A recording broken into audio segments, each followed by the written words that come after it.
I've noticed people tend to forget this manga exists, and I am those people. Now, I read Berserkia way back, but I went ahead and revisited it for your sake. No need to thank me. Since it's been long completed, I'm gonna tide myself and other Berserkos over with chapter-by-chapter reviews of another of Miura's works, and we can pretend it's as if this is a new manga, being reviewed by me, a brand new YouTuber. I don't even really remember this thing, so it really will seem new to me. Giganto Maxia is a manga written by the author of little-known 2016 anime called Berserk. It has Grecian influences and has some of the best artwork I've ever seen in a manga. It might be peak Moira, in the distant future, at the end of history. Myths resurrect. Which is to say, monsters. That's kinda cool. Duranki feels like a beginning, Berserk feels like a middle, maybe because we're currently in the middle of it, and Maxia is telling us it's the end. I love this witches to say translation, but yeah, whoa, monsters. Miura is great at scale. Look at these things, they're obviously humongous. And then we get sand. Lots and lots of sand. But wait, there's a figure out there amongst all the sand. It's a human named Delos and a girl named Prome atop his shoulders for some reason. Maximizing vision. Yeah, she's a robot. So after this one little interaction, we already see that she's kind of a pragmatic type and he's kind of a whiny loser type. I'm further improving Delos' muscle mass and therefore increasing his potential strength. And then she tells him to look up for some reason, which freaks me out and he gets freaked out too, and it gets immediately worse. She offers to pee on his head. He denies it, thank God.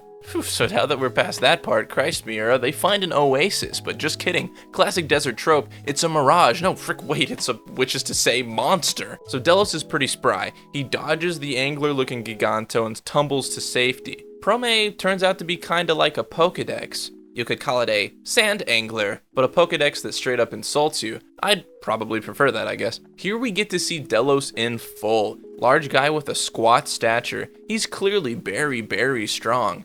And the flippin' Robo Girl offers to, you know what, again, and I'm just not even gonna comment on that anymore. Suddenly the Sandgler gets struck by some poison-coated spears, and here they are, the famous beetle riders of the desert, the ones they were apparently searching for. The girl tells Delos to stay cool and make contact.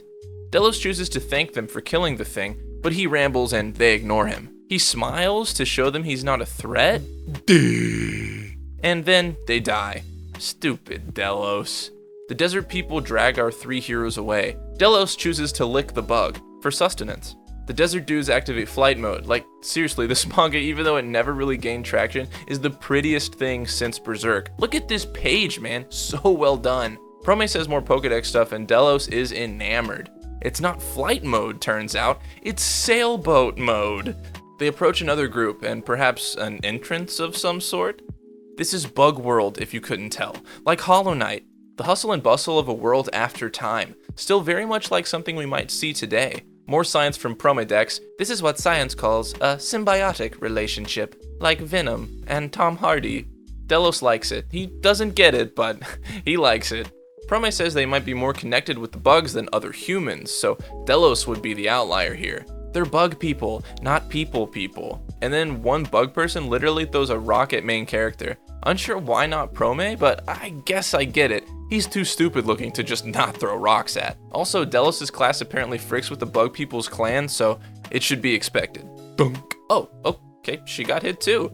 Delos gets angry at this for some reason. It wasn't even a rock, calm down. Promebot says something about them sharing a destiny together, and I want to make something clear. We don't know she's a robot, or whatever Miura explains her as at this point, so forgive me. As far as we're concerned, she's just a weird girl. But honestly, that makes all that weird stuff from earlier like 80 times as weird, so I'm gonna call her an android from the get-go. And yeah, she's fine with sharing the food pelting. Also, now that I think about it, this was a potato or something, not a rock, so forgive me again. They enter this coliseum where a bunch of people have gathered, and it seems like they're gonna be put up against some sort of obstacle for the bug peeps' entertainment. Miura is a funny boy sometimes. That was good. And then blam, foot stomps down. What could it possibly be? What the heck is a O-gun? Holy crud, it's O-gun! Pokeprome says this man possesses traits that harden his skin, and that he looks like a bug, even more so than the other bug men. And she's not wrong. Man's got an exoskeleton. Ogun asks them, why did they go to the desert? They were fools for going to the desert. Fools of the Empire. It's not like that. Kill. And they die. Prome comments on how brave Delos is being in the face of kill. These dudes rightfully hate whatever body that's hurting their people, and I guess they think Delos is a dog of that body, so we gots to see him suffer. They untie him and toss him a weapon? We bugmen hate you, and I will exact that hatred upon you. And he also says he'll kill the girl, like in a really gruesome way too. So he's not just playing around, even if it seems like he just wants a sparring buddy. Delos shouldn't have been born into a tribe that's full of bugmen murderers, I guess. Bug Guy says Delos gets the spear because his skin is too hard for a puny Hugh's fist to make a dent in. But Delos says fuck it. He stretches and readies his hot ass up. Delos is cool. I forgot that about him. Ogun moves forward, but Delos stops him for a refreshing H2O break. Being the nice buggies they are, he is allowed some water. Before his death, Delos tells Ogun his name, and to remember it. Ogun finds this slightly insulting, I guess, seeing as Delos is the trespasser and the disrespecter here. Unsure of whose side I'm on currently, honestly. Probably the grandma's. Ogun moves to strike, aiming for the jaw of the filthy, filthy Hugh. But Delos is prepared. Robo Girl knows not what she speaks. Delos is prepared. Touch, grab, Delos stops the attack. And he's dead. The second fist comes from below, and Delos goes to block. Again, dead. Bugman is not messing around, and in hand-to-hand combat, Delos stands no chance. I mean, Ogun packs more force than... Delos grows quiet, and Ogun is ready to deliver the final blow. But just then, Delos acts and dodges under Ogun in an extreme act of amazingness and grabs the bug warrior from below. Ogun is taken aback and readies his elbow for his signature spine crusher move. But Delos friggin' twirls around in the nick of time. This is unheard of in Man vs. Bugman sports. And then Delos uses all his Huish might to fucking sling Ogun back. I can't imagine the weight of this, which is to say, monster of a man. Boom! Stunned, Ogun ceases, and Delos rises a victor against such a mighty foe. For now.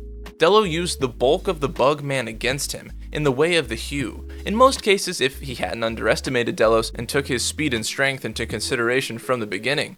I bet that humbug would have mopped the floor with the lowly human scum, which is to say Delos. But alas, Ogun comes to and remarks at the wickedness of Delos' actions. Your hands are impressive. You blow harder than even a bear man. So come on, let's continue. Yeah, that's it for chapter 1. The fight is far from over, so I'm looking forward to reading chapter 2 for the first time. I honestly love this world and this intro for a narrative. In my eyes, this is contender for the best way to begin a short manga out there. But you can see for yourself if that holds true if you haven't given it a shot yet, or just read/watch along with me. I love hot takes on post-apocalypse, and the bug stuff screams Nausicaa to me, and that's probably my favorite Ghibli movie right about now. I'm also really into Hollow Knight right now, so that kind of adds to the excitement as well. But yeah, this is already better than I remember it. The art is beyond great, character design is squeaky clean, and there are, which is to say, interesting themes arising already. Definitely my cup of tea. Guess sometimes it just takes a revisit of something to really appreciate it. It's a simple concept so far, and it's executed amazingly as far as the first chapter is concerned. Hopefully it stays that way. Aside from cool manga, Berserk. It's coming back soon, which is great, and continues the trend of a new chapter every few months. Super excited for what's to come. Speaking of Berk, I'm still going strong with my 100 Berserk's drawings for the years, so wish me luck on the journey ahead. Comment something here if you'd want me to draw it, and we'll see if we can work it in. I'm definitely gonna need ideas. If you want a non-Berserk thing drawn though, I'll do it, for which is to say, money. Berserk boy,